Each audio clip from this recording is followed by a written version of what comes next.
Well, this is session 1.4 in the program and is labeled or titled the LERA AILR Best Papers Session, and AILR stands for Advances in Industrial and Labor Relations. And that journal, which is published by Emerald, is published once a year, and volume 25 was published earlier this year, and volume 21 will be published volume 26 will be published in 2021, in early 2021. We have about half of the papers that will appear in that volume 26 already accepted for publication. We have a few others presently under consideration. And if you want to have us consider the paper you have prepared or will be completing for this session for publication in advances, we might be able to get that into the next volume if the refereeing process works efficiently. So you should let us know about that particular matter, and we can do that offline. The program lists 4 presentations today, and let me see if I can find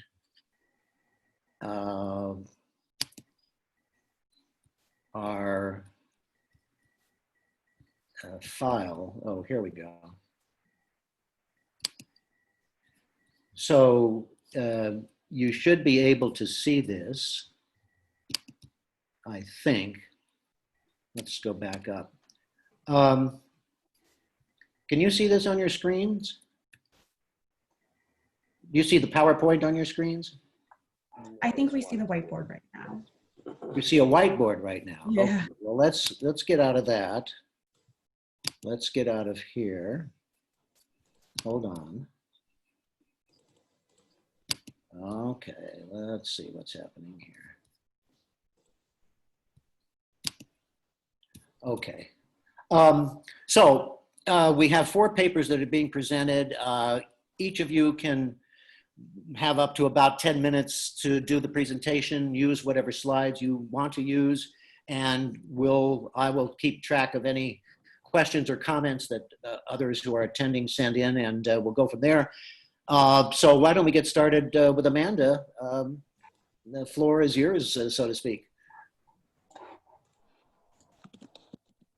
Great, thanks so much, David. Can everyone see my screen? Yeah. Yes, great. It's good. Okay, so my name is Amanda. I'll be presenting workplace automation and the gender gap in human capital. So I started this project by wanting to understand the following graph. This is the proportion of 18 to 30-year-old men and women who've ever enrolled in college from 1950 to 2010. Blue is for men and red is for women. And what you can see is that before 1980, men exceeded women in college enrollments. And social scientists expected that women would eventually catch up, close this gap, and that the two would go to college at roughly equal rates thereafter. But that wasn't what happened. In 1980, women did close this gap, but then they reversed it when they exceeded men in college enrollments. And this reverse gender gap has been growing ever since. It's been a big puzzle in labor economics as to why women go to college at greater rates than men today, even though men earn more and work more than women. So if anything, you may expect the opposite. Many explanations have been offered. This paper, however, hones in on the demand for a college degree. I argue that women may have greater demand for a college degree because without one, their job prospects are worse. So let's look at those jobs. This is a graph where each dot is a non-college occupation, basically an occupation where the majority of workers have only a high school diploma. This is in 2010. On the x-axis is the proportion of women in the occupation, and on the y-axis is the median earnings percentile. So as you go to your right, you go into occupations that employ more women. As you go up, you go into occupations that pay more.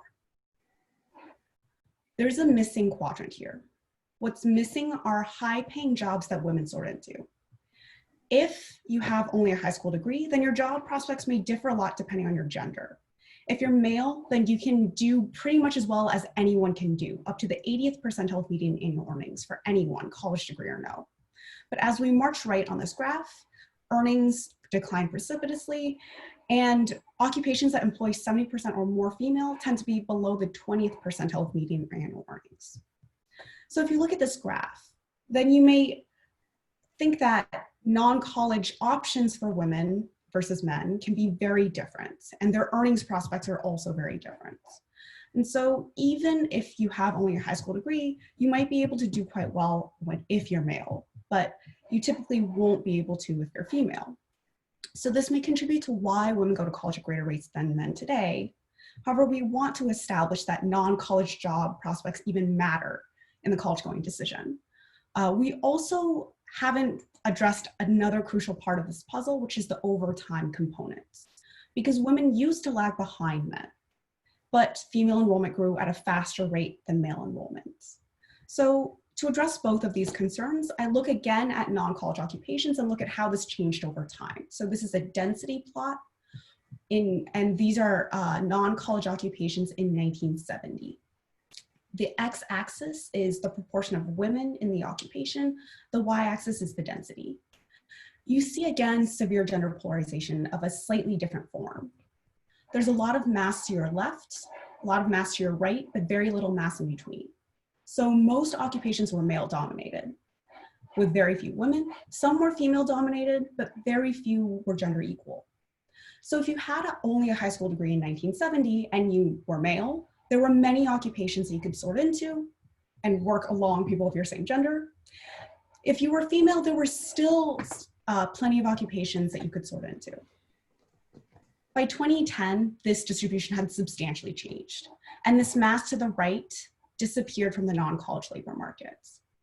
So these were jobs that employed most working women at the time. In fact, in 1970, these female-dominated occupations employed over 70% of young non-college working women. You might be wondering what these jobs were. These were so-called pink-collar jobs: secretarial work, stenography, clerical work, typist.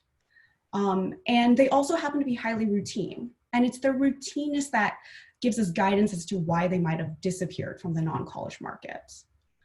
Prior work on routine bias technical change shows that automation had this displacing impact on routine intensive work. So the adoption of automated processes in the office, like automated telephone switchboards, typists, and computers, substituted for the labor, the repetitive tasks that were provided by secretaries and clerical workers. In fact, over this time period from 1970 to 2010, there was a 30% decline in the share of secretarial jobs and an almost 90% decline in the share of typist jobs. The occupation of a typist was almost obliterated by automation. But to see if automation really can explain why this right mass left the non-college labor markets, I plot the routine content of jobs over time from 1960 to 2000. So red is for women, blue is for men. And I use this measure of routine task intensity, or RTI, which is just how routine a job is compared to other characteristics. So what you can see is that the routineness of women's work was initially really high and declined over time by over 50%, whereas the routineness of men's work was initially low and stayed constant throughout this period. So the decline in routine intensive jobs brought about by automation that's been documented by prior work seems to have been borne out by women more so than men. You may also wonder which occupations were the most vulnerable. So here I plot the labor share by highly routine and low routine jobs. This is for women. You can see that the labor share for women in highly routine jobs from 1970 on fell dramatically, whereas those for women in low routine jobs didn't fall. This is the same plot for men. And what you see is there's no decline in labor share for men for high or low routine jobs. Did this change the college-going margin at all? Here I plot high and low routine jobs for women by college status. This is for non-college women, what you see here. There's this, again, a large decline in the share of highly routine jobs held by non-college women, whereas the low routine jobs by non-college women stayed relatively constant. For college women, you don't see these declines in labor share for high or low routine jobs. So far, I've shown you descriptive evidence that the decline in routine intensive jobs brought about by automation appears to have been borne out by non-college women. Those were the jobs that were impacted. You don't see these declines in labor share for college women, college men, or non-college men. But this is all descriptive, right? This is all just suggestive evidence. So to really get at a causal flavor to whether or not automation had a role in the greater college enrollment of women over time, I use an instrumental variable regression approach. So here I use an instrument that measures susceptibility to automation from Otter and Dorn 2013. Happy to talk more about identification in Q&A. I'm just going to talk through this real quick in the interest of time. So in the first stage regression, I regressed the share of routine occupations in a local labor market by this susceptibility to automation measure. And I predict this routine share tilde, which is the variation in the share of routine jobs that's due purely to shifts in this susceptibility to automation measure. And I use this as the independent variable in my second stage regression of enrollment. So the idea behind this regression is I'm essentially purging out any variation in routine share employment that's not a direct result of susceptibility to automation in a local labor market, and measuring how that influences enrollment. So things like social norms, things like the differences in college financing, gender norms, those should not be those should not get in the way of the estimation of beta 1 here. The identifying assumption, more precisely, is that shifts in the share of routine jobs here as a result of susceptibility to automation should only influence enrollment through changing labor market outcomes. So as I mentioned before, I'm going to talk through this really quickly. This is the first stage regression of the share of routine jobs on the susceptibility to automation instrument. And the negative coefficients here tell you that labor markets with greater susceptibility have declines in labor share of routine jobs. In fact, this evidence is also consistent with the idea that those with greater susceptibility have faster declines in the routine share of jobs over time. When you interact this with the year dummies, you see these increasingly negative coefficients. And the first stage is also quite strong. So going to press on to just the main results. I'll just show you this. Happy to talk more about other results in Q&A. But Yeah, what you've this, got about a minute left, Amanda. Okay, what this table indicates is that the share of routine jobs in a labor market, if that declines, that corresponds to an increase in female enrollment, but not male enrollment. So a decline by 10 percentage points of their share of jobs, of routine jobs, leads to about 0.7 to 0.8 percentage point increase in the share of 18 to 25 year old women who attend college, but no significant change for men. To estimate how much this influenced the change in the gender gap in the college gender gap over time, I do a variance decomposition method, and I show that the decline in routine jobs contributed to about 24% of the change in college enrollment over time. So in this paper, I first document severe gender polarization among non-college occupations, and posit that because non-college job prospects for women appear to be worse than men, that may contribute to why women choose to go to college at greater rates.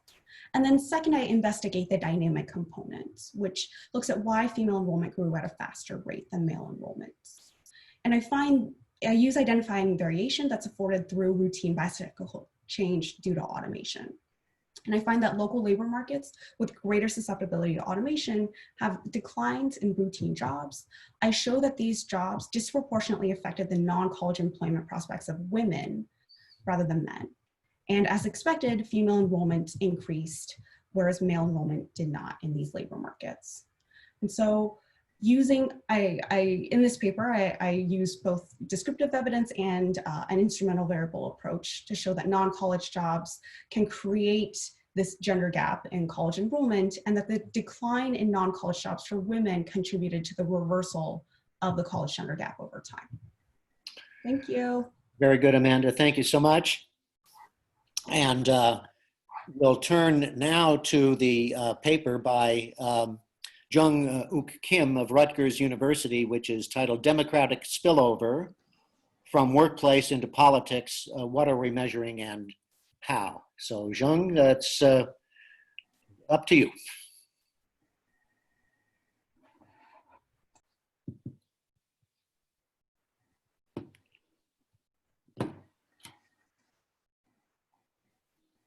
And you're on mute, Jung.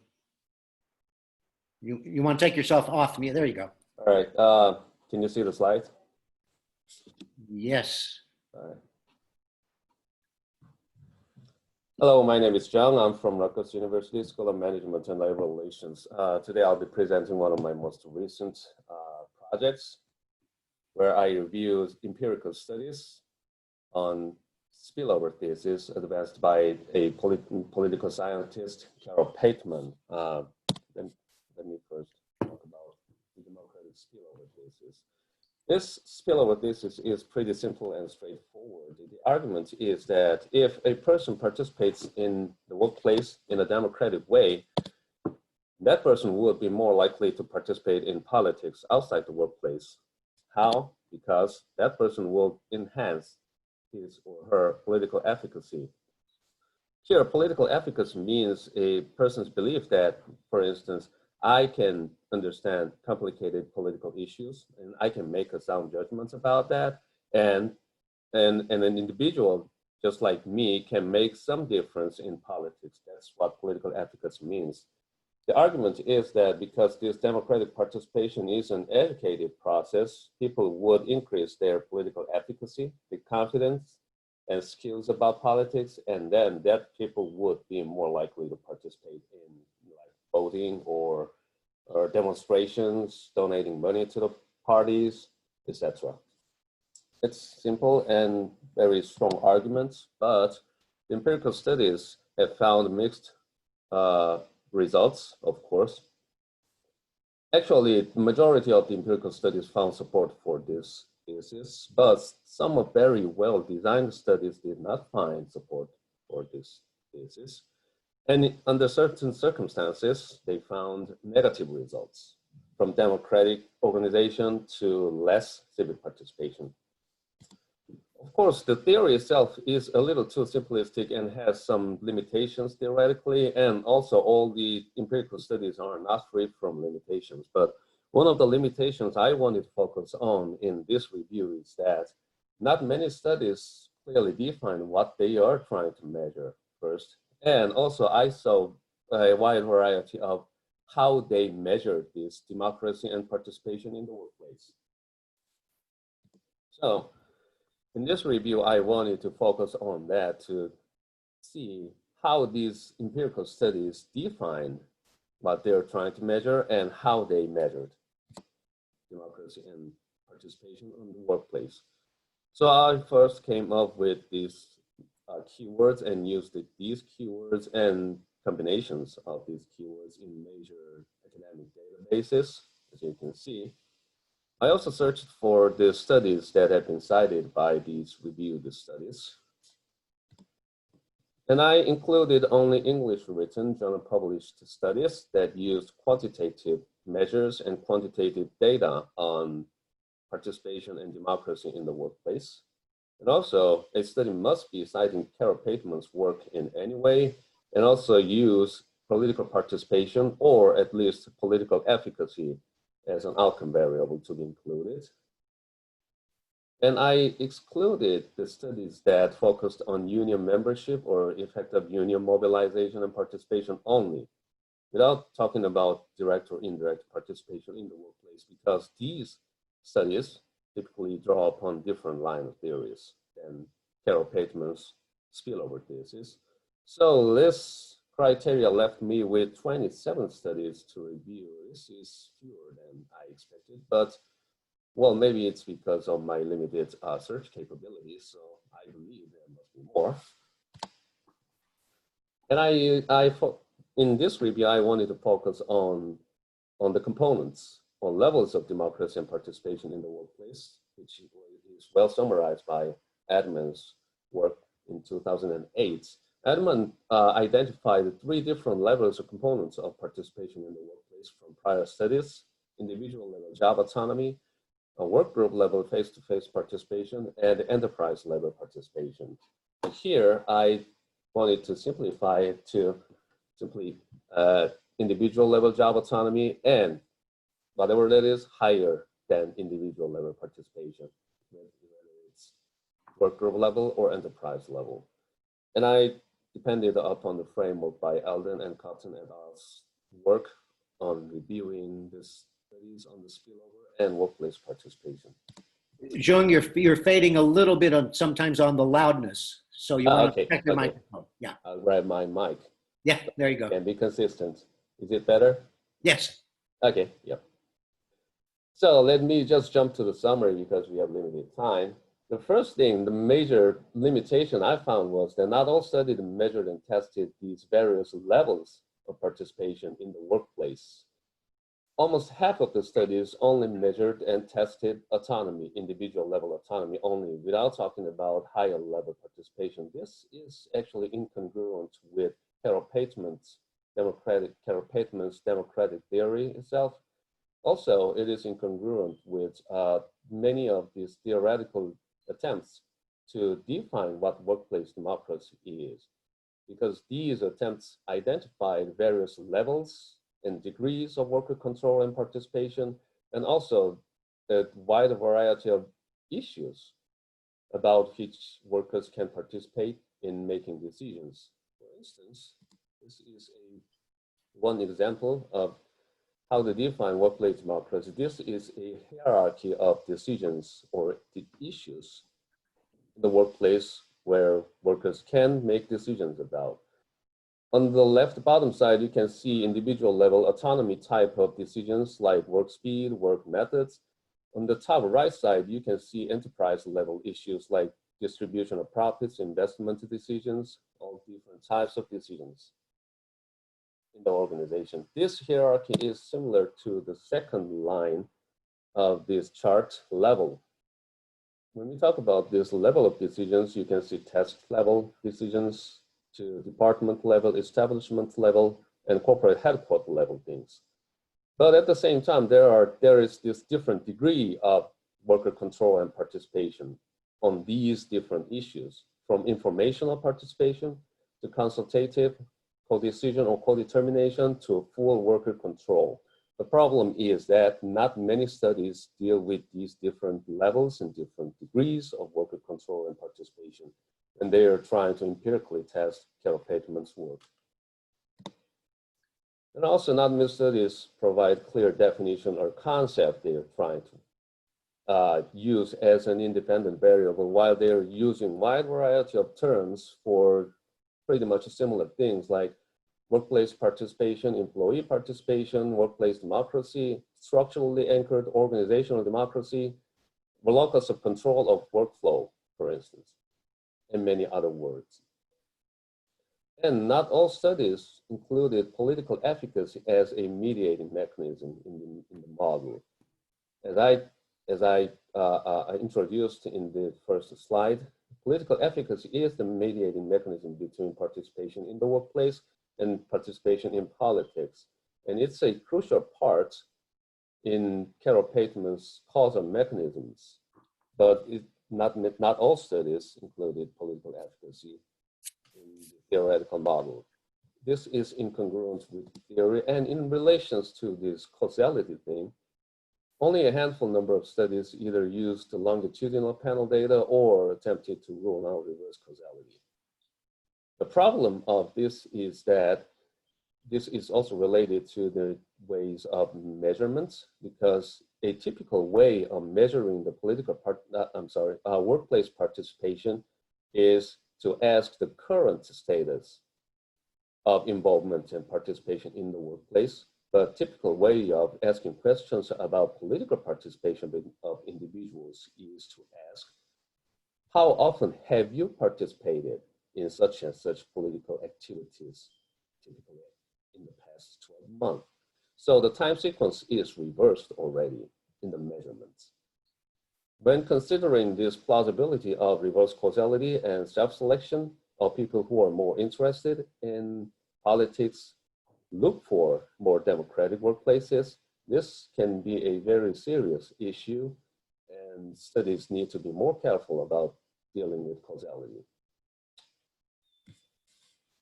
And also, I found that the relationship between the sub-dimensions or different degrees and levels of participation in the workplace and various types of political behaviors are very complicated and more nuanced. So in that sense, my review is still under development.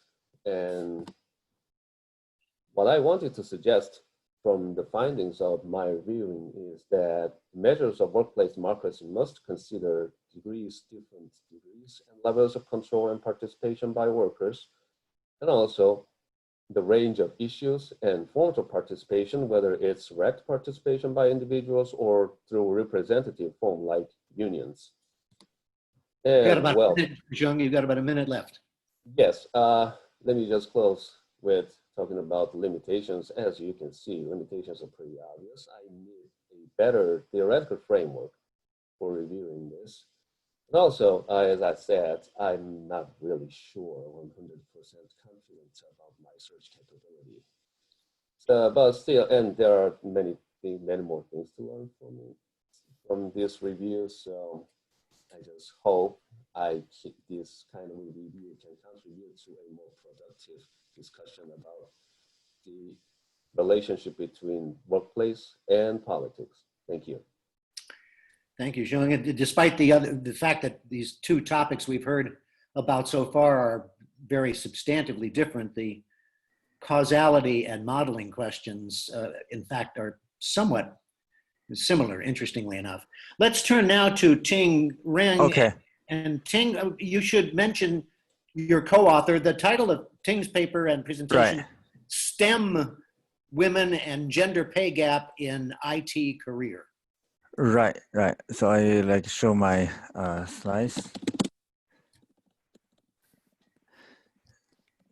So could you see the slides? Yes. Mr. Lewin, can you see the slides? You can see that, right? Yes. Okay. Let me see. How can I see you guys? So this is a empirical paper.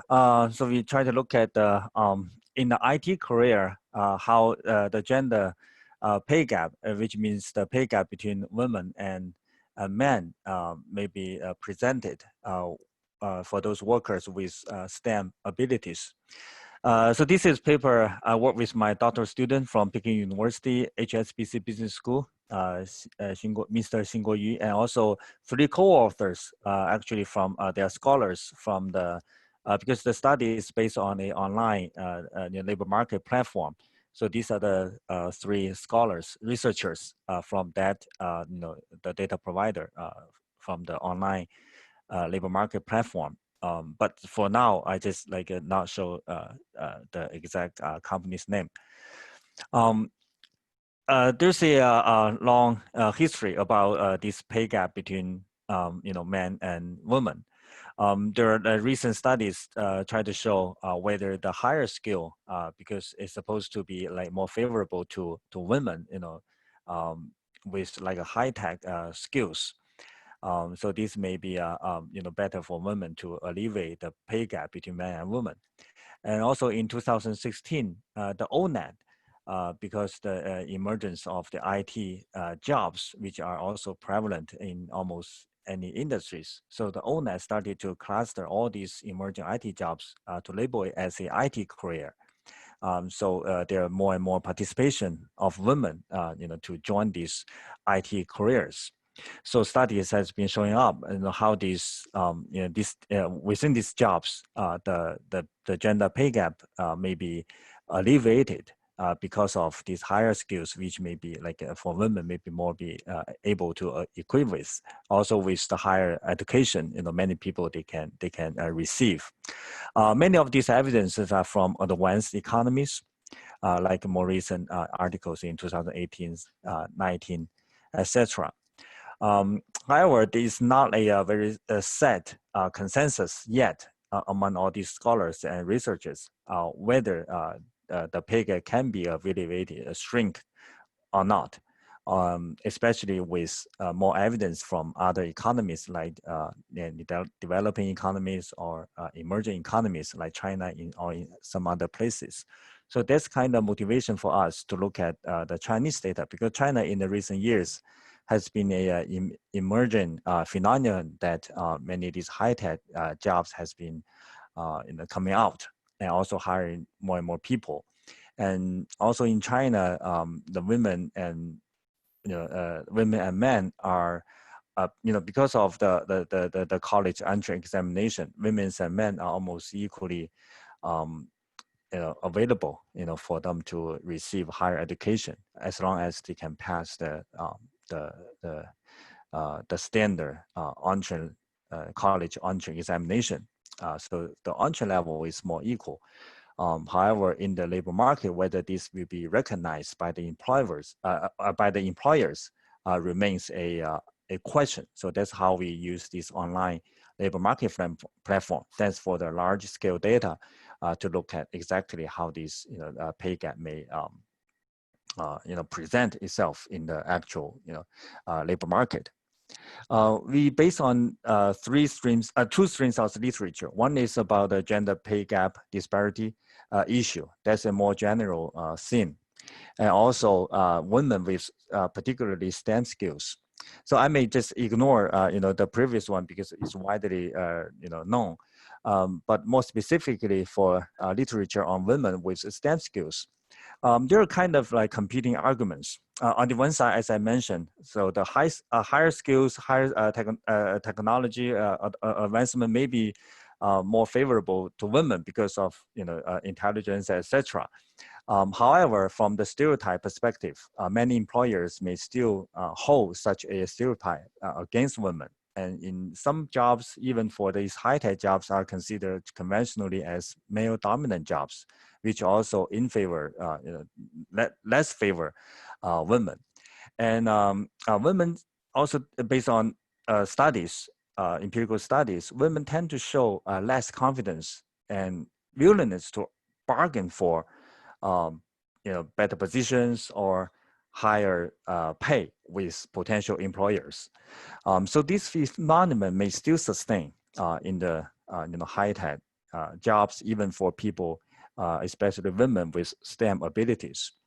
There is a very limited empirical evidence shows that, okay, like the Kaiser et al. 2016, maybe women can be, this kind of gender pay gap may be limited, while women can gain equivalent skills and also incentives because they may add up their own confidence to compete for, better deals for the same jobs. So these are kind of the past literature.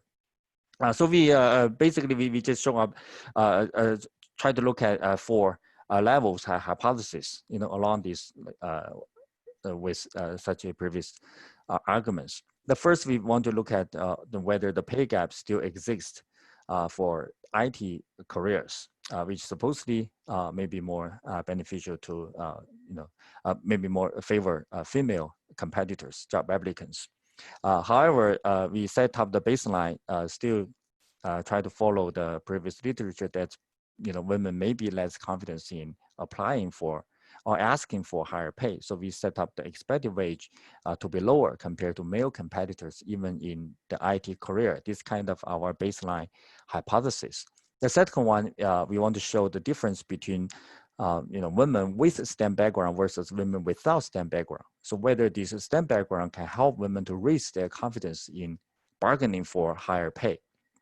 The third one is about between STEM women and the STEM men. We want to see whether with the same STEM backgrounds, so whether there is a difference between women and men.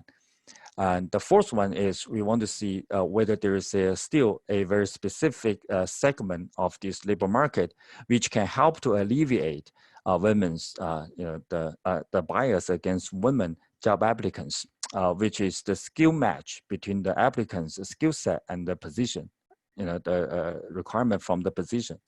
The hypothesis is that if there is an exact fit between the skill sets of the applicants and the requirement from the position, maybe the kind of gender pay gap may be better alleviated. So that's maybe the previous, even though limited evidence, that when they find this, this shrink of this pay gap may be attributed to such a specific segment, but which is not very explicitly demonstrated. So that's our probably the major hypothesis we want to show. So this is probably the the very specific segment that help us to show the women's alleviated pay gap. So these are the 4 hypotheses. The data is from the online labor market platform in China, arguably one of the largest. And also we have like a job applicant and also the position pairs between applicant and employer, so we can collect both sides information. And also based on the design of the platform, every employer, they can give like the upper bound wage and the lower bound wage, and also employee can also show, applicant can also provide their upper bound wage, expected wage, and lower bound expected wage. So therefore, we can see at this upper bound and lower bound, how this pay may, applicants may ask for their pay and employers may offer their pay. Also, we see the difference between the different genders and skill backgrounds. We've got a couple more minutes, Ting. Sure. So I just like, so this is the basic setup. And then we can see the results, the main results here. For hypothesis 1, we try to see the female and the male, whether they can, they ask for, the expected wage, whether there's any difference between the expected wage. So basically from the column 1 and 2, we see for the upper bound, the maximum wage, female is lower than male, and also the lower bound, also female is lower than male. If we translate to the real money, it's about 1,100 RMB per month less, between the female and male. So which means the expected wage is, there's a pay gap for that. And 3rd and 4th column is the difference between female with STEM background. So if female with STEM background, they can raise their expected wage, which means they increase their bargaining confidence with their employer. Table 2 shows the difference between the male and female with STEM background. So it's negative, which means female, even though they have their STEM background, they still being offered lower wages by the employers.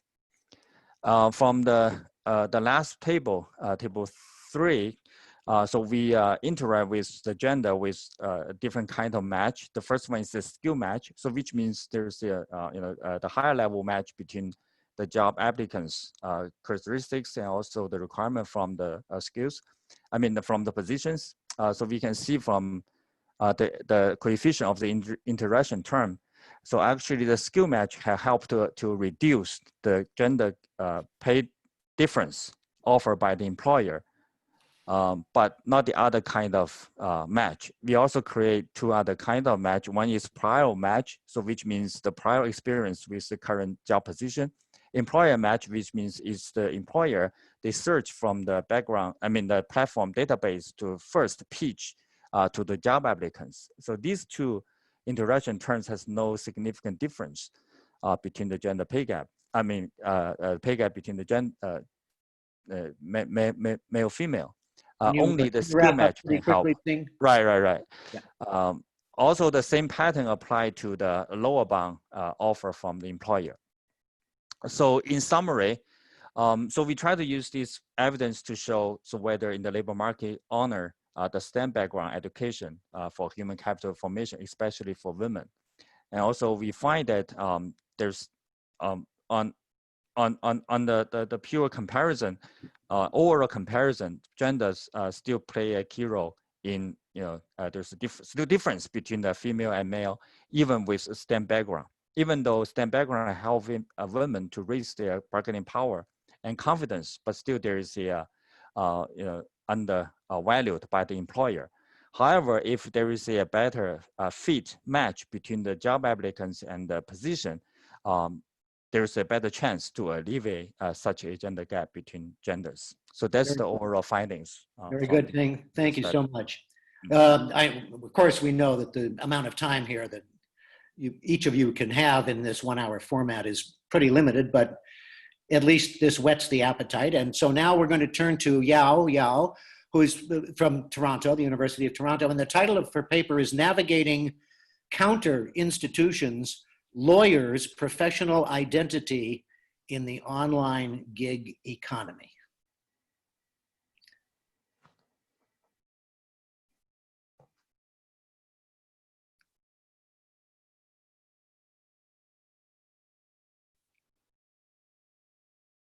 Yeah, I think you're on mute. There you go. Okay.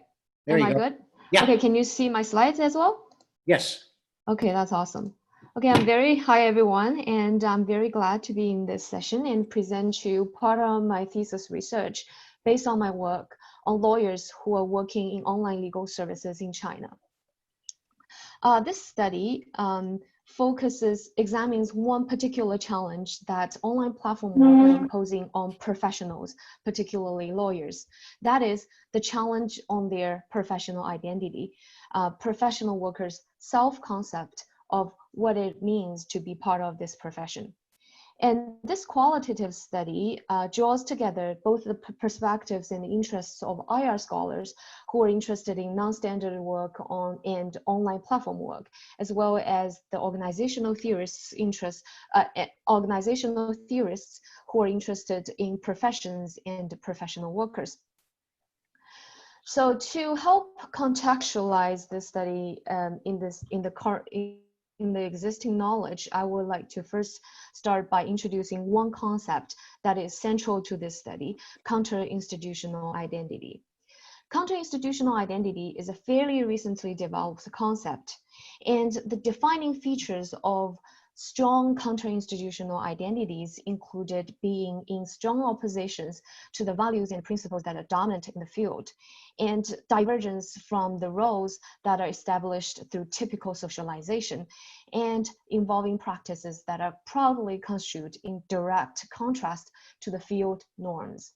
So for example, graduates of doctoral programs in social sciences would for sure have to experience counter-institutional identification if they got to teach in high schools, because the norms, the principles, and the expectations are totally different from a university faculty career, which is what the doctoral students are trained for. Two other concepts that you will have to bear with me for repeating many times in the next 8 minutes are, first of all, identity threats. That is the experiences that are subjectively appraised to indicate potential harms to the values and meanings and enactment of an identity. And secondly, identity work. That is the efforts or the work conducted to help craft, revise, and stabilize identities. The research questions that this study answers included, first of all, how do counter-institutional work settings affect individuals' professional identities? And what are the identity threats facing the professional workers? And how do professionals cope with these identity threats? To answer these questions, I draw data from one of China's most successful and largest online legal service platforms. And the primary data source is in-depth interviews with 51 lawyers who are actively engaged in working on this platform. And there are also a few additional data sources. To analyze my data, I used a grounded theory approach, which is a highly systematic methodology for inductively analyzing qualitative data. And it typically has 3 steps. The first step involves open coding and then clustering the common themes into provisional categories and first order themes. In the second step, I consolidated these first order themes into more abstract and higher level theoretical categories. And in the last step, I proceed to identifying the underlying dimensions and fit these theoretical dimensions into a more coherent theoretical framework. The findings of each of these 3 steps are summarized in the data structures on this and next slides. So the first step are illustrated here, and second and third step. So with this method, I first of all identified 5 counter-institutional work features, 5 of them, that fall into 2 aspects: work content and client relations. In terms of work content, due to the low pricing and the easy accessibility of online platform-based legal services, there's a lot of unimportant, trivial, low value, and low difficulty cases that requires only very superficial services to that lawyers have to deal with. And it also even introduced some legally irrelevant issues that questions that lawyers have to answer. As to client relations, primarily due to the importance of client ratings on this platform, service sessions are now dominated by what clients want instead of what the lawyers have to offer. So resulting in a much lower lawyer power in comparison with the conventional offline legal services. And for the same reason, the clients also have much lower respect for their lawyers. I also identified 3 dimensions of professional identities where I observed a lot of differences across individuals.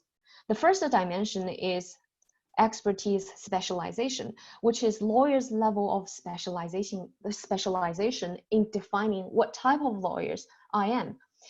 Some lawyers have very narrow scope of interest or expertise, but some lawyers are not selective with what case they work on. They basically would accept any work that they can get. The second dimension is service orientation versus expert centrality, which indicates the degrees to which lawyers believed that legal services should prioritize client experiences or give the ultimate respect to lawyers' expertise and autonomy. The final dimension of professional identity dimension that I identified is the strength of lawyers' belief that the legal profession is and will be constantly changing, such that it will follow a lot of changing social trends and keep adopting various innovations. And therefore, lawyers should be openly embrace these changes and be ready to update their skill sets and mindsets to adapt to these changes. With the same method, I also identified 2 identity threats, and in total of 4 types of identity work that falls into 2 different types: protecting identity work and restructuring identity work. And I will discuss identity threats and identity work as part of the final theoretical framework that I propose in this paper. So in this model, I uncover how the 3 dimensions of professional identities underpin both the generations of the identity threats and individual lawyers' choices over whether they protect their existing professional identity and resist the changes, or they embrace the changes and they restructure their professional identity.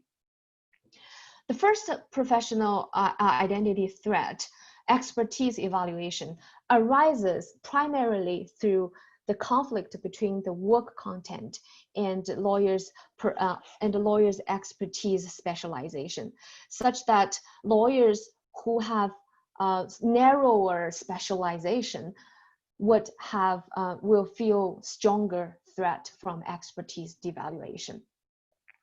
The second identity threat, status loss, was rooted in the drastically changed client-lawyer relationship. Specifically, this identity threat is actually much weaker among the lawyers who have very high level of service orientation.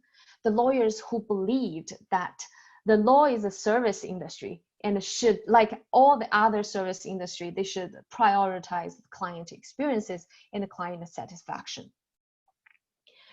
Faced with these two identity threats, some lawyers would choose to protect their existing professional identity, and their identity work took place in two forms: framing and distancing.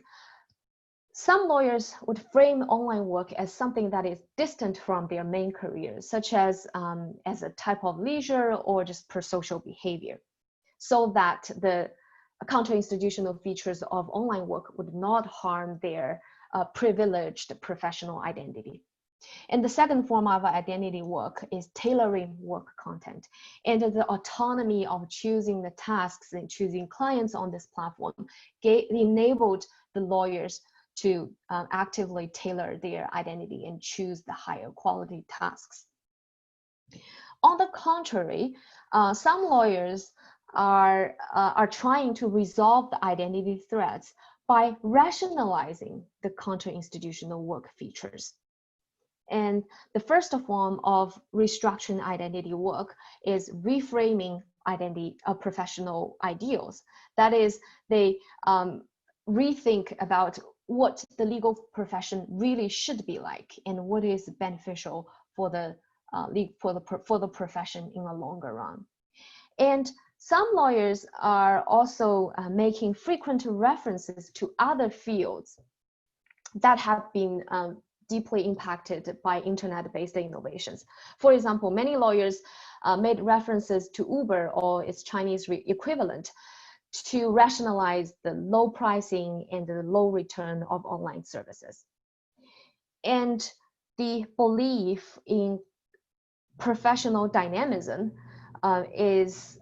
underpins lawyers' divergence between either they protect or they restructure their professional existing professional identity, such that the lawyers who believe that the profession will keep changing are more likely to restructure their professional identity.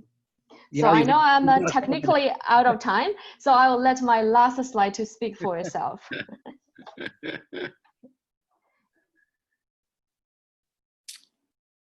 Hey. Well, thank you very much indeed to all four of you. Do any of you who presented have questions for any of the other presenters?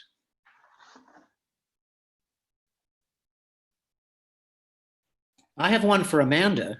Okay, cool. Are your data strictly for the US workforce? Yes, it's for the United States.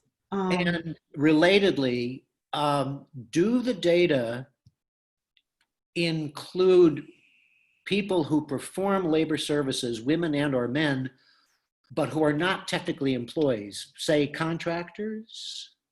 So I'm using census data, which means I count as employed anyone who is considered working not for self-employment and working outside of the household.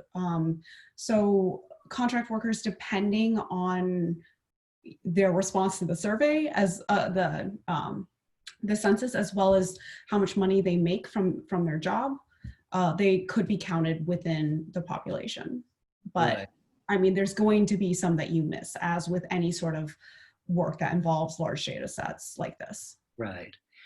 And Yao, as you were finishing up, I couldn't help connect what you were saying to not only this conference, but what so many of us have experienced in the last 3 months in higher education, which is teaching online. Yeah. And it just made me think whether some of the developments in the legal profession that you describe in your paper might turn out to be a suitable description of what may be occurring in higher education as a profession. Yeah, I've been thinking about that as well. I think not particularly for this study, professional identity, there is definitely like challenging aspects of teaching online for academic professionals. But I have been, the thoughts I've had is the effect on professional stratification. How, because from my research, I figured out that there's kind of a correction of the previous stratification in the legal profession. For example, younger and female lawyers actually have more advantage in online services. And similarly, I've been thinking that with online teaching, with the online education going on and growing into a bigger scale, maybe it may potentially create a new stratification mechanism among different universities. Some lower ranking universities could definitely take advantage of this opportunity to catch up. Yes, and it's at least ironic. It's more than ironic. The online teaching in higher education, of course, began with the for-profit universities. Maybe a quarter century ago, places like the University of Phoenix and so forth. And those of us who are associated with traditional academic institutions know that traditional academic institutions look askance at for-profit and basically oppose them. Now the traditional are fully engaged in online teaching. So it's an interesting thing. Benjamin Kreider has asked a question. Ben, do you want to ask the question yourself, or do you want me to do it? I can do that. Hi. Why don't you? Hi. Yeah, so I'm Ben from Brandeis University, and for Yao, yeah, I typed it in, but I'll be a little more. Yeah. I would love to just hear more about your data, some of the quotes from some of the lawyers. I'm particularly interested in maybe some of the attorneys that are particularly, part of this counter narrative that maybe don't like the service, don't Yeah. have the service identity. Yeah, sorry for interrupting with my screen again. And I do have some sample quotes at the end of my slides. And I think for the time being, we for sure don't have the time to go through everything, but it's available in the platform, in the chat board. And you can also jump through these quotes via links I have here. So yeah, I'm happy to talk to you about this offline, and the sample quotes are included in the end of my slides. Great, that's great. And that does remind me to say, follow-up of any of you who've been attending this particular session with any or all of our presenters is available. The information is contained on the website, and specifically for this session 1.4. I also want to say that my colleague at the University of Sydney Business School in Australia, Paul Golan, is co-editor with me of Advances in Industrial and Labor Relations, but because I think it's around 3 or 4 a.m. in the morning for him in Sydney, he's not on this particular session today. Ting, I wanted to, we only have a couple minutes left. So this STEM business has, of course, received a great deal of attention, but I wanted to ask you if in Hong Kong in particular, and in China more broadly, has the acronym STEAM, S-T-E-A-M, surfaced at all? Right. I think so. It's very widely, recognized, accepted from, from the jobs, career labor market all the way to kindergarten. So actually, right, because started, from very young age, and people started to get, want to get exposure to STEM education and STEM jobs. Well, in a number of the schools in the United States, people like high school principals, leaders of schools, became concerned that STEM might have the effect of driving arts and humanities courses out of the curriculum. So they introduced an expansion of STEM to science, technology, engineering, arts, and mathematics. So they're posing STEAM as a counter to STEM. Right. Yeah. I guess so. From education standpoint, indeed, arts should be added and also are added, in the curriculums. Yeah. But in the labor market, probably the art is less relevant, even though there's advocacy that in the future, the high-end talents may need to include both engineering side and also art side. Right. Right, indeed. Before we finish up, I wanted to ask Jung one question too, and it's about surveys, not about the design of the surveys, but who actually a survey is administered to. So on things like employee engagement or commitment or democracy, the surveys are done of existing employees. Yes. But so for example, in engagement studies, the surveys are not administered to people who recently worked for any organizations, but no longer do. And because of what we've had happen here in the last, 3 months of this tremendously rising unemployment, if you administer a survey today, you're administering it to employees. I don't mean you personally, I mean in general. You're administering it to employees who've survived workforce reductions and layoffs. And given the volume of those layoffs, you can see how there's this potential for a substantial restriction of range issue in merely the administration of surveys to people who are only employed. Have you encountered any of this in your work, Jung? Actually, well, not that kind of range restrictions, but some studies have focused only on, for instance, more democratic form of organizations like co-ops, for instance, purposely. So in that sense, that kind of survey does not have any comparison groups or control groups to compare to. Right. So in that sense, that kind of studies have some range of restrictions. In many cases, survey studies do not clearly identify how they came to select, specific companies they chose to survey.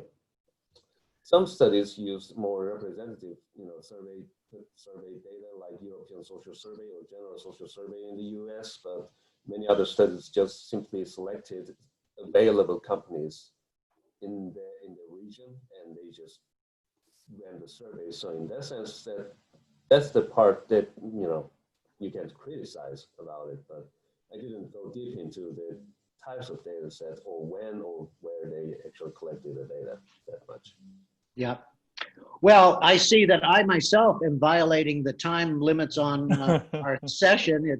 And I suppose we should end it. But obviously, people who want to follow up with you, I assume will do that because this has been recorded. And I know we've been chatting amongst each other. So on behalf of the LERA and on behalf of Advances in Industrial and Labor Relations, let me thank you so much for making these presentations and congratulations on the quality of your work. This is a competitive session and I'm sure we'll be following up further. So thank you so much. Thank you very much, Professor Lewin. Yeah. Thank you all. Thanks, everyone. Yeah.